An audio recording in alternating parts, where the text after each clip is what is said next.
तो स्टूडेंट हमारा जो अगला टॉपिक है वो है, ये सेशन है 11th क्लास के लिए और हमारा टॉपिक है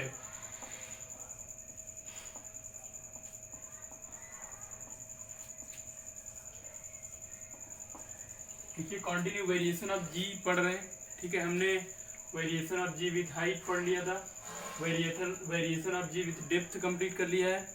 अभी variation of g due to shape of earth हम लोग पढ़ने जा रहे हैं, due to shape of earth. तो ये हमारा टॉपिक, ये थर्ड टॉपिक है एक तरीके से।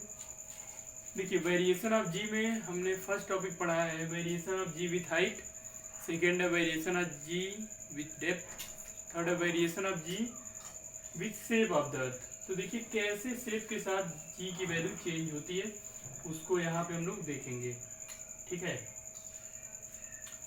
तो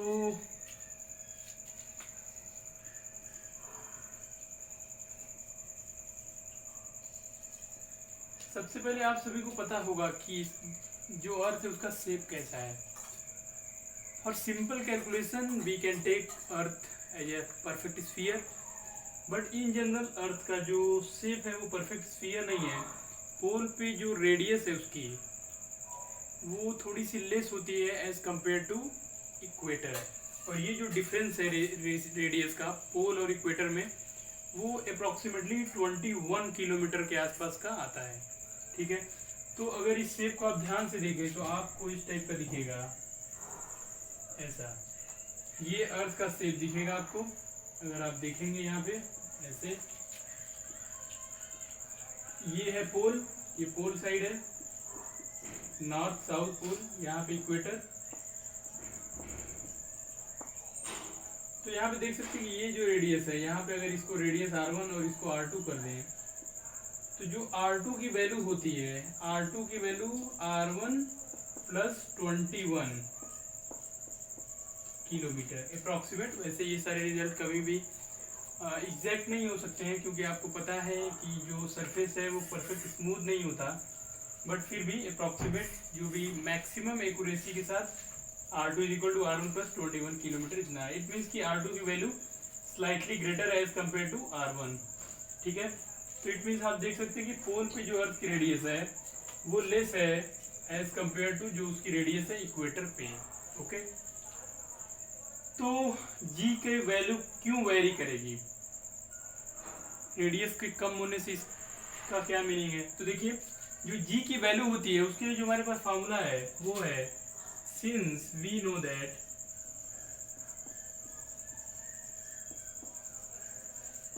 तो हमको पता है जी की वैल्यू है GME अपॉन R स्क्वायर, ये है जी की वैल्यू। यहाँ पे RE जो है वो अर्थ का रेडियस लिया गया है, उसको मान लेते हैं यहाँ पे यूनिफॉर्म रेडियस इसको माना गया है। ठीक है, इसको यूनिफॉर्म रेडियस माना गया है। तो अब यहाँ पे देखिए अगर आप इक्वेटर पे कोई पॉइंट लेते हैं, मान लीजिए कि इसको पॉइंट आपने x लिया या फिर इसको पॉइंट आप मान लीजिए कि A1 और A2 ले रहे हैं, तो पॉइंट A1 के लिए आप लिखेंगे G एट A1 कितना हो जाएगा, GA1 इज इक्वल टू होगा GME upon R2 square, and G at point A2 अगर देखेंगे GA2 की वैल्यू होगी GME बाई R1 स्क्वायर। तो आप देख रहे हैं कि यहाँ पे क्योंकि R1 और R2 की वैल्यू वेरिएबल है, इट मीन्स यहाँ पे G की वैल्यू भी चेंज आएगी। तो G की वैल्यू ग्रेटर कहाँ होगी, तो आप देख रहे हैं कि R2 की वैल्यू ग्रेटर है, तो यहाँ पे R2 की वैल्यू ग्रेटर है, इट मीन्स ये कंप्लीट वैल्यू हो जाएगी लेस।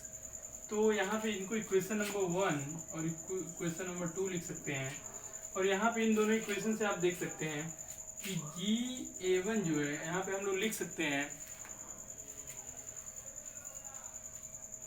हम लोग यहाँ पे लिख सकते हैं फ्रॉम 1 एंड 2। 1 एंड 2 से अगर आप देखें तो यहाँ पे लिख सकते हैं GA1, जो GA1 है देखिए ये क्या है, लेस होगा GA2 से। ऐसा क्यों होगा, क्योंकि यहाँ पे देखिए ये R2 ग्रेटर है, R2 ग्रेटर है तो ये GA1 लेस होगा। तो तो क्यों होगा? क्योंकि R2 जो है वो ग्रेटर है R1 से, तो इसलिए ये कंडीशन होगी। तो यहाँ पे आप देख सकते हैं कि यहाँ पे इक्वेटर पे जी की वैल्यू कम होती है, पोल पे हाई है। तो अब देखिए क्वेश्चंस क्या क्या बन सकते हैं यहाँ से। तो क्वेश्चन आपसे बन सकता है कि अगर कोई पर्सन इक्वेटर पे है, इक्वेटर से पोल की तरफ जा रहा है, ओके, तो उसके वेट पे क्या इफेक्ट पड़ेगा? ये एक बहुत ही इंपॉर्टेंट क्वेश्चन बन सकता है कि कोई पर्सन इक्वेटर से पोल की तरफ चला तो उसके वेट पे क्या इफेक्ट पड़ेगा। तो यहाँ पे आंसर होगा कि उसका वेट क्या होगा? देखिए वेट उसका क्या होगा? इंक्रीज होगा। क्यों? क्योंकि जी की वैल्यू यहाँ ग्रेटर है, तो m इंटू जी का प्रोडक्ट यहाँ ग्रेटर हो जाएगा और यहाँ पे लेस होगा। तो जब आप इक्वेटर पे होंगे तो आपका वेट कम होगा, और जब आप इक्वेटर से पोल पे पहुंचेंगे तो फिर क्या होगा? आपका वेट ग्रेटर हो जाएगा। फिर पोल से इक्वेटर की तरफ चलेंगे तो फिर बढ़ेगा, फिर यहाँ से चलेंगे तो कम होगा। फिर तो अगर आप अर्थ के पे चलना शुरू करते हैं कहीं एक फिक्स पॉइंट से, देखिए इसको A2 लिया गया है, ठीक है। तो अगर आप एक पॉइंट इक्वेटर से स्टार्ट करके ऐसे चलते हैं तो आपको क्या मिलता है? देखिए आपको मिलेगा सबसे कम वेट, फिर मैक्सिमम वेट, फिर मिनिमम, मैक्सिमम, मिनिमम, मैक्सिमम, ऐसे करके चलता रहेगा। क्योंकि जी की वैल्यू देखिए यहाँ पे मिनिमम है, फिर मैक्सिमम है, फिर मिनिमम, मैक्सिमम, मिनिमम, मैक्सिमम, ऐसे करके मिलती चली जाएगी। तो यहाँ पे आप देख सकते हैं कि जो वेरिएशन है, variation of g with shape of the earth, ये आपको समझ में आ गया होगा क्यों होता है। क्योंकि अर्थ का शेप एक्चुअल में परफेक्ट स्फीयर नहीं है बट ओवल टाइप का होता है। यहाँ पे इक्वेटर पे रेडियस जो होती है वो R2 R1 के कंपेरिजन में क्वाइट लेस होती है, सॉरी ग्रेटर होती है। मीन्स की R2 the radius at the equator is greater than R1, that is radius at pole. So R2 is greater than R1, it means R2 greater है तो G less होगा। तो यहाँ पे देखिए, यहाँ पे A1 एक पॉइंट है जिसपे जब आपने G फाइंड आउट किया तो ये GME बाई R2 स्क्वायर मिला। क्यों? क्योंकि ये हमारा स्टैंडर्ड फार्मूला है किसी भी पॉइंट पे अर्थ के सरफेस पे G के लिए। तो एट A2 रेडियस R2 है तो यहाँ पे R2 स्क्वायर किया, ठीक है। क्योंकि R2 की वैल्यू ग्रेटर है तो ये GA1 लेस हो जाएगा। ऐसे ही A2 पे पोल पे किया तो पोल पे GA2 is equal to GME by R1 square होगा। तो इन दोनों इक्वेशन से आप देख सकते हैं कि GA1 की वैल्यू जो है वो क्या है? लेस है एज कम्पेयर टू GA2। यहाँ पे R2 जो है वो ग्रेटर है R1 से। कितना ग्रेटर है? अप्रॉक्सीमेटली 21 किलोमीटर ग्रेटर होता है। तो इस तरीके से आपने यहाँ पे देखा। अब आपसे सामने जो क्वेश्चन है आपसे पूछा जा सकता है जी की वैल्यू अर्थ पे मैक्सिमम कहाँ होती है, तो आप लिखेंगे पोल पे। मिनिमम कहाँ होती है? अब देखिए मिनिमम अर्थ सरफेस की अगर बात करेंगे तो अर्थ सरफेस पे इक्वेटर पे लिखेंगे आप, लेकिन कहीं भी अर्थ के अंदर बाहर सब कुछ मिला दे तो सेंटर पे लिखेंगे, क्योंकि सेंटर पे जीरो होता है। तो आपको ये देखना होगा कि सरफेस पे पूछा गया है या फिर अर्थ के अंदर बाहर कहीं भी पूछा गया है। तो आपसे अगर पूछा जाता है कि जी की वैल्यू मिनिमम कहाँ होती है at the surface of earth अगर बोला हुआ है तो आप लिखेंगे इक्वेटर, और मैक्सिमम पोल। अगर मिनिमम पूछा हुआ है और उसमें लग रहा है कि सेंटर भी इंक्लूड हो सकता है स्टेटमेंट में तो फिर आप सेंटर लिखेंगे। तो इस तरीके से ये वेरिएशन है जी की वैल्यू में। आपको पता है कि जी की वैल्यू को चेंज होने से मास भी चेंज, सॉरी मास नहीं, वेट भी चेंज हो सकता है। इसलिए इस जब भी आप अर्थ पे चलते हैं अलग अलग जगह जाते हैं तो आपका वेट चेंज होता रहता है बट आपका मास उतना चेंज नहीं होता, क्योंकि ये वेरिएशन बहुत ज़्यादा इफेक्टिव नहीं होता है। देखने में आपको ये बहुत ही कम चेंज आता है, जो ये चेंज की वजह से जो वेट में चेंज आएगा वो बहुत ही कम होगा। इसलिए आप पर्टिकुलरली अपना वेट चेंज फील नहीं कर पाते हैं, बट अगर मेजर किया जाए तो ये चेंज आएगा। ओके, तो आई होप कि आपको ये समझ में आ गया है कि कैसे जी वेरी करता है शेप के साथ अर्थ के। ओके, सो अब क्या करना है आपको कि आपको इस वीडियो को पॉज करना है और ये पूरा टॉपिक नोट कर लेना है। अगर आपको लगता है कि कोई क्वेश्चन है जो आप पूछना चाहते हैं तो आप पूछ सकते हैं, ठीक है, कमेंट में लिख सकते हैं, या फिर हमारी ऑनलाइन क्लासेस हम लोग रोज़ वहाँ पे आते हैं तो वहाँ पे हम लोग देख सकते हैं, ठीक है, वहाँ पे हम लोग इसको कंप्लीट कर सकते हैं। तो ये सारी चीज़ें हैं, अब इसको आप कर लीजिए, इसको नोट कर लीजिए, फिर आगे बढ़ते हैं, इसको इरेज करके आगे बढ़ते हैं, आगे देखते हैं कि कौन सा टॉपिक है हमारे पास।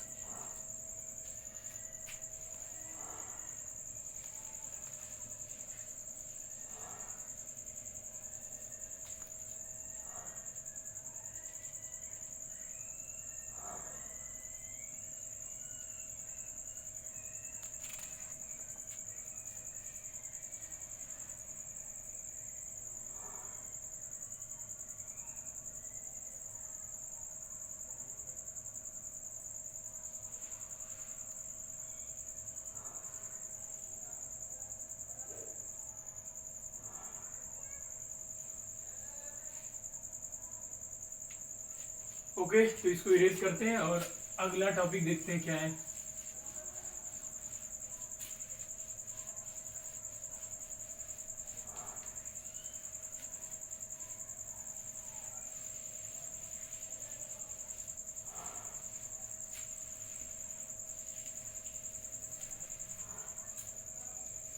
तो जो हमारा अगला टॉपिक है वो है ग्रेविटेशनल फील्ड इंटेंसिटी।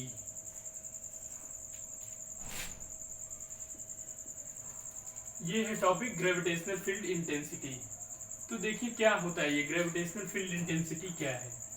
तो इसके लिए आपको समझना होगा ग्रेविटेशनल फील्ड इंटेंसिटी क्या है। इसके लिए आपको समझने के लिए सबसे पहले एक मास इमेजिन करना होगा। सपोज ये मास है m,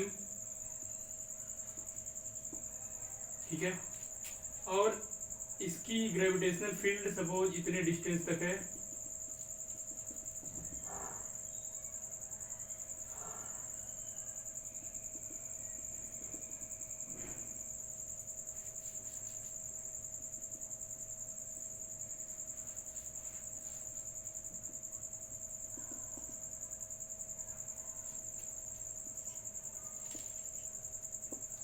यहाँ पे कोई पॉइंट P है such that OP is equal to R।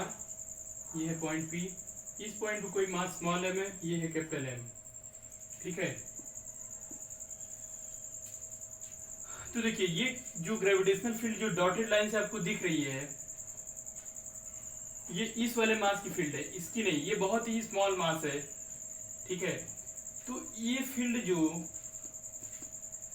इस मास के, ये जो मास है इस पे जितना फोर्स लगाएगी उसको हम लोग ग्रेविटेशनल फील्ड इंटेंसिटी कहेंगे पर यूनिट मास पे। जैसे कि इस m की वैल्यू अगर 1 कर दें तो ये इसके ऊपर जितना फोर्स लगाएगा उसको बोलेंगे हम ग्रेविटेशनल फील्ड इंटेंसिटी। ध्यान समझिएगा, अगर इसकी वैल्यू 1 से अलग है तो ये ग्रेविटेशनल फील्ड इंटेंसिटी नहीं होगी। जब इसका मास की वैल्यू को 1 कर देंगे, ये m is equal to 1 kg अगर कर दिया इसको, तो इसके ऊपर जितना फोर्स लगेगा उसको बोलेंगे ग्रेविटेशनल फील्ड इंटेंसिटी। इसका मतलब एक हुआ कि एक तरीके से ग्रेविटेशनल फील्ड इंटेंसिटी क्या होती है, ग्रेविटेशनल फील्ड में किसी पार्टिकल पे फोर्स पर यूनिट मास, ठीक है, जो होता है उसी को ग्रेविटेशनल फील्ड इंटेंसिटी कहते हैं। तो यहाँ पे देख लीजिए इसके बारे में, it is denoted by capital I and defined as I is equal to F by M, ठीक है, I is equal to F by M, where F क्या है, फोर्स exerted by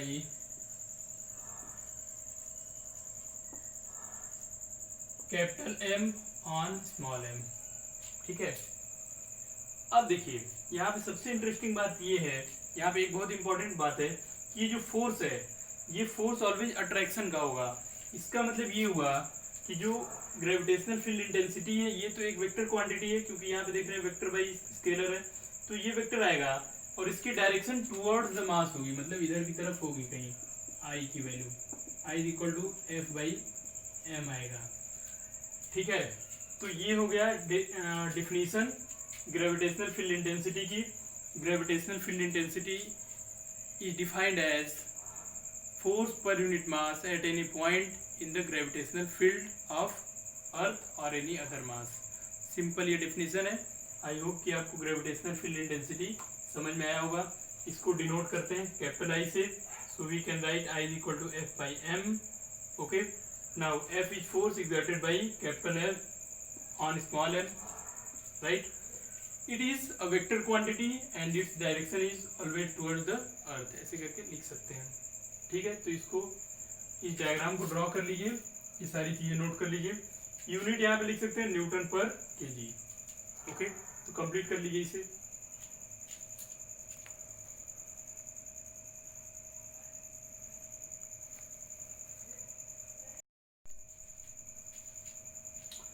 तो देखिए हम लोग ग्रेविटेशनल फील्ड इंटेंसिटी पढ़ रहे हैं और लास्ट क्लास में, मतलब कि लास्ट टाइम हमने इसको कंप्लीट भी किया हुआ है। इसका जो डिफिनीशन है, इसका यूनिट बता दिया, ये सब कुछ बता दिया है। ठीक है, एक बार फिर से आपको पहले बता देते हैं। ग्रेविटेशनल फील्ड इंटेंसिटी को डिफिनीशन जो है वो है I equal to F by m है, फर्स्ट पॉइंट। सेकेंड, ये वेक्टर क्वांटिटी है। थर्ड, इसकी यूनिट जो है वो क्या है, न्यूटन पर केजी। तो इतनी चीजें हमें पहले से ही पता है। ठीक है, अब हमें क्या करना है, हमें फार्मूला ड्राइव करना है।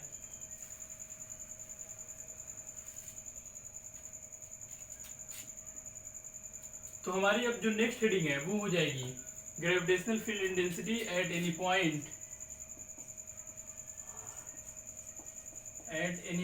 इन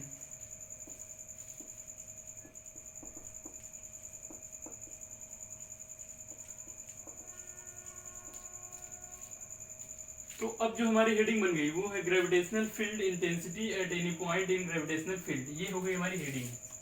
ठीक है, इससे पहले हमने जो पढ़ा था उसमें हमने ग्रेविटेशनल फील्ड इंटेंसिटी को डिफाइन किया हुआ है। वहाँ पे उसकी डायरेक्शन देखा, उसकी यूनिट क्या है, वेक्टर कैसे है, डायरेक्शन किधर होगी, ये सारी चीज़ें वहाँ पे हमने कंप्लीट किया हुआ है।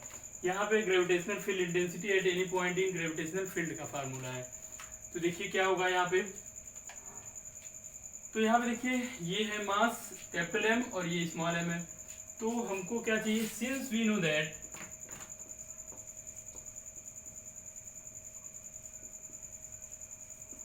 तो यार देखिए सिंस वी नो दैट हमको क्या पता है, हमको पता है आई इक्वल टू होता है f by m, equation number 1।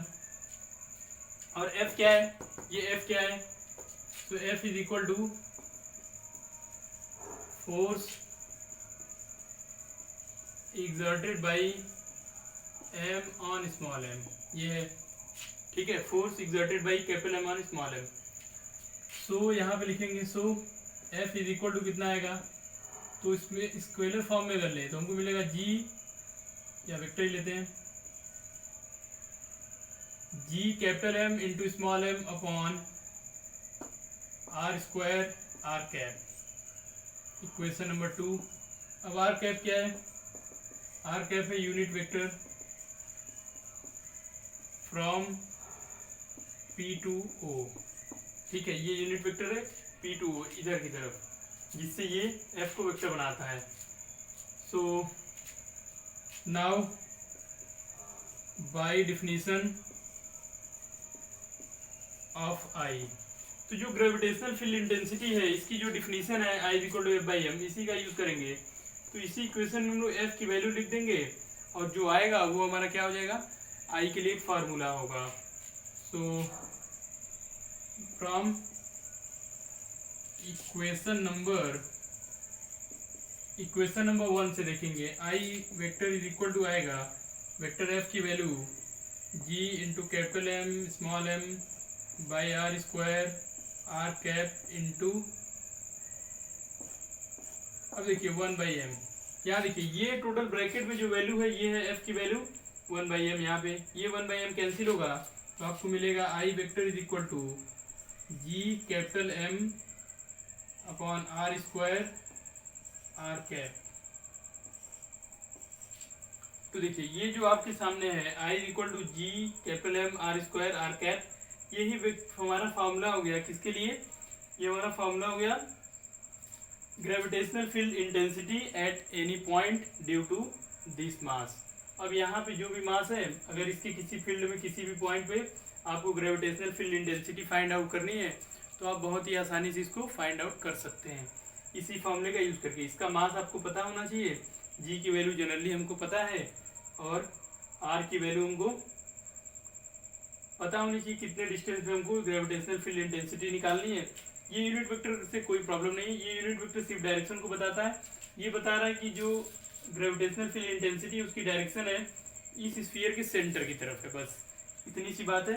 तो इस आर कैप के बारे में ज़्यादा सोचने की जरूरत नहीं है, ये सिर्फ इतना बताता है कि ये फील्ड सेंटर की तरफ है। अगर यहाँ पे आप क्यू लेंगे तो ये ऑटोमेटिकली इधर हो जाएगा, यहाँ लेंगे तो इधर हो जाएगा, वो अपने अकॉर्डिंग उसको मैनेज करना होगा आपको। तो ये तो एक डायरेक्शन की बात है, लेकिन मैग्नीट्यूड के लिए आपको यूज करना है G into M by r square. M क्या है, एम ध्यान रखना है कि जो स्फीयर है जिसकी वजह से ग्रेविटेशनल फील्ड जनरेट हुई है उसी का मास आपको यहाँ पे यूज करना है, दूसरे वाले मास से हमें कोई लेना देना नहीं है। तो यहाँ पे gravitational field intensity at any point in gravitational field का ये फॉर्मूला आ गया, ये बहुत इंपॉर्टेंट फॉर्मूला है।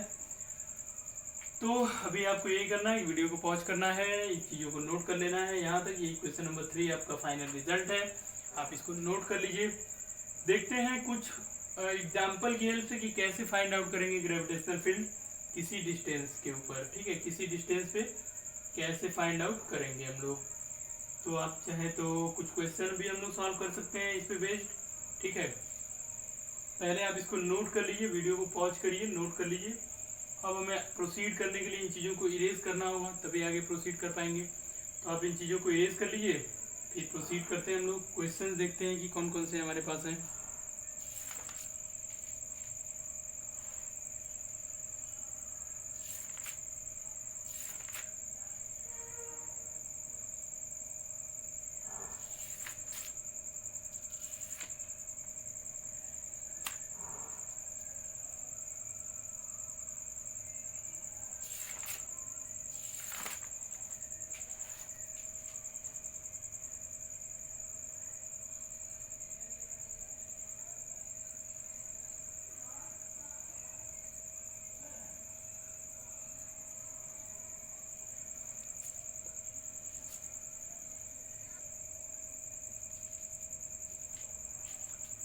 तो चलिए क्वेश्चन देखते हैं कुछ ग्रेविटेशनल फील्ड इंटेंसिटी पे।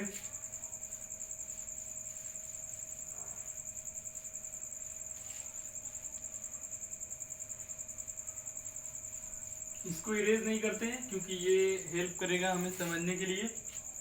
तो क्वेश्चन है, देखिए सपोज ये कोई स्क्वायर है,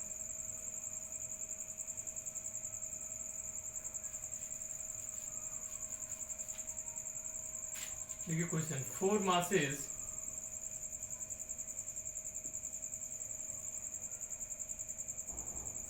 are placed, 4 equal masses है यहाँ पे, 4 equal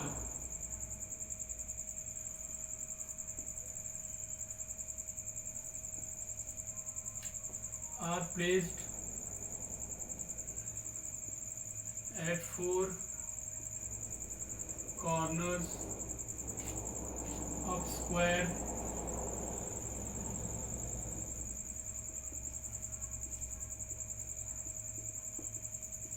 find gravitational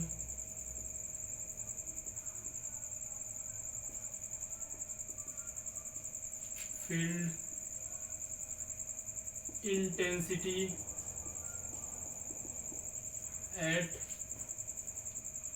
center of square।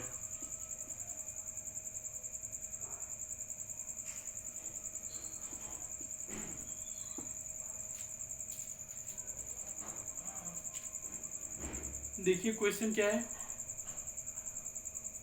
4 equal masses m are placed at 4 corners of square of side A, then find gravitational field intensity at center of the square।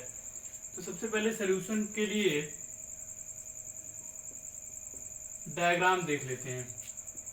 तो देखिए ये है कोई diagram, इसमें 4 spheres को इसके 4 कॉर्नर्स पे रखा गया है। ठीक है,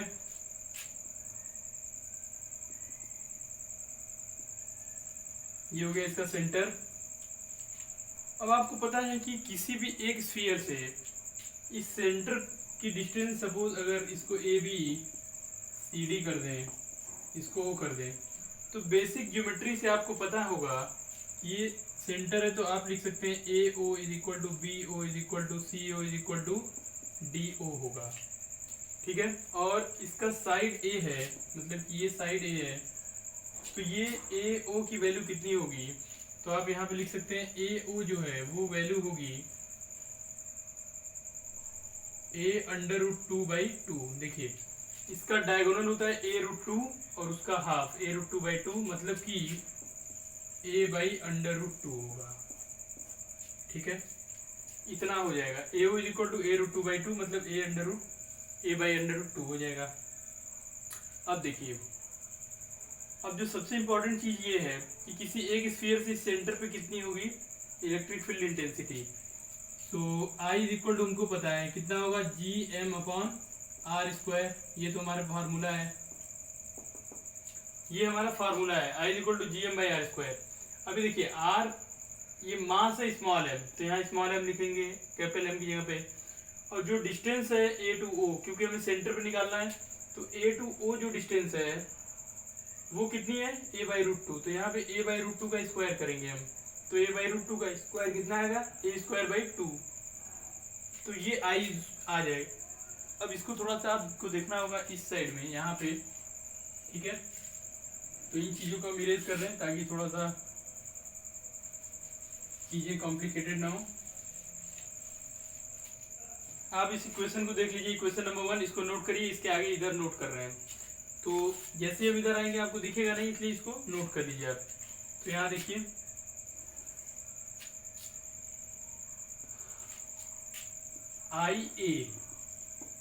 आई ए का मतलब हुआ कि gravitational field due to a कितना होगा।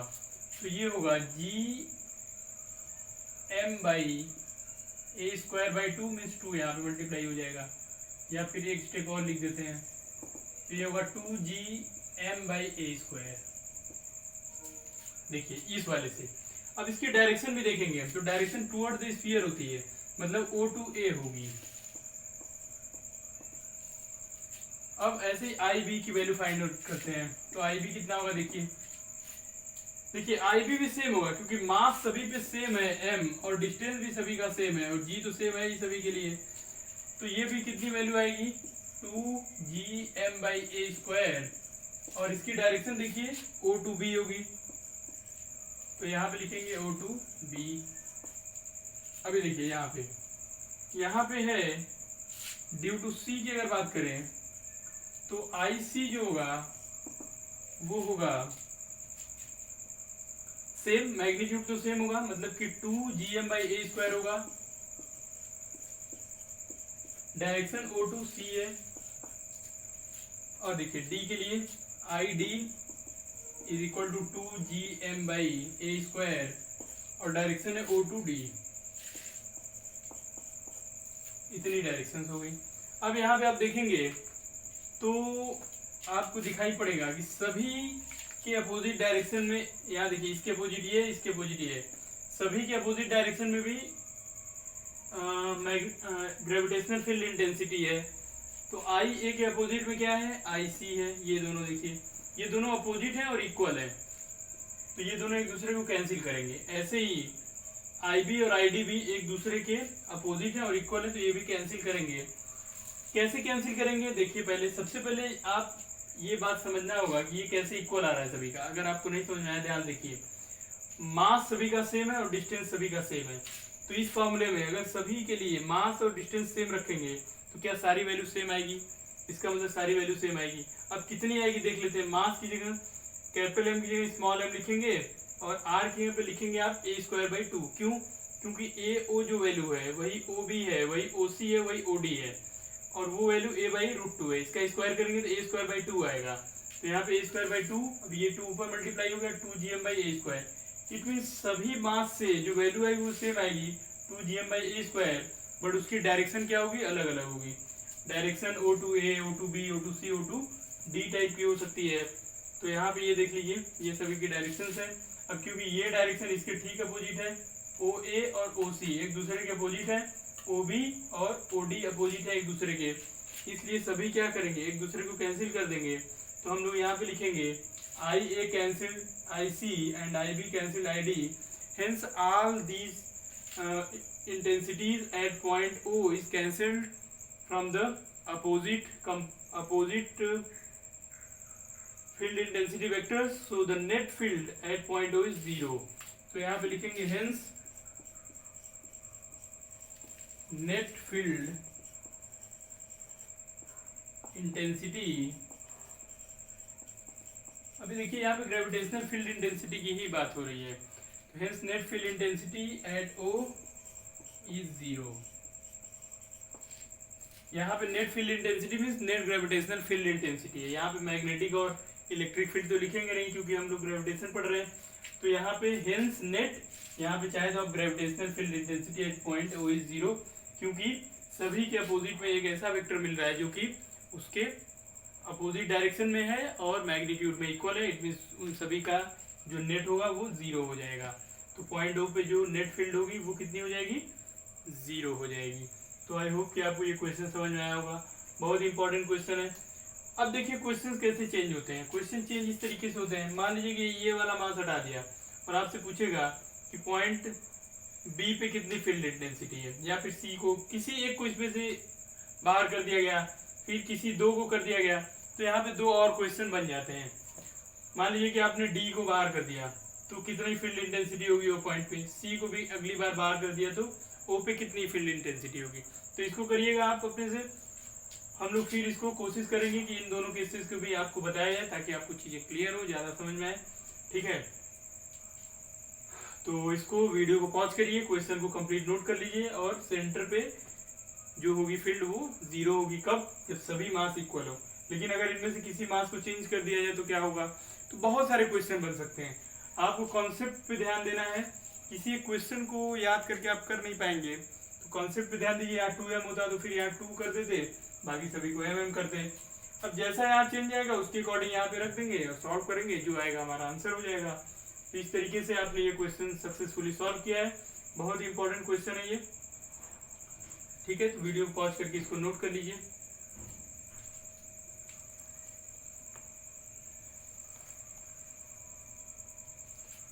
ओके देन, तो फिर हम लोग अभी अगले क्वेश्चन सॉल्व करेंगे। इसको इरेज करके देखते हैं कि अगला क्वेश्चन क्या क्या है हमारा। ठीक है, इसके बाद इन कंडीशंस के लिए भी क्वेश्चन अभी सॉल्व करेंगे हम लोग। तो इसके लिए इरेज करना होगा, अभी आप इसको कंप्लीट कर लीजिए तो फिर हम लोग करेंगे इसको। ओके।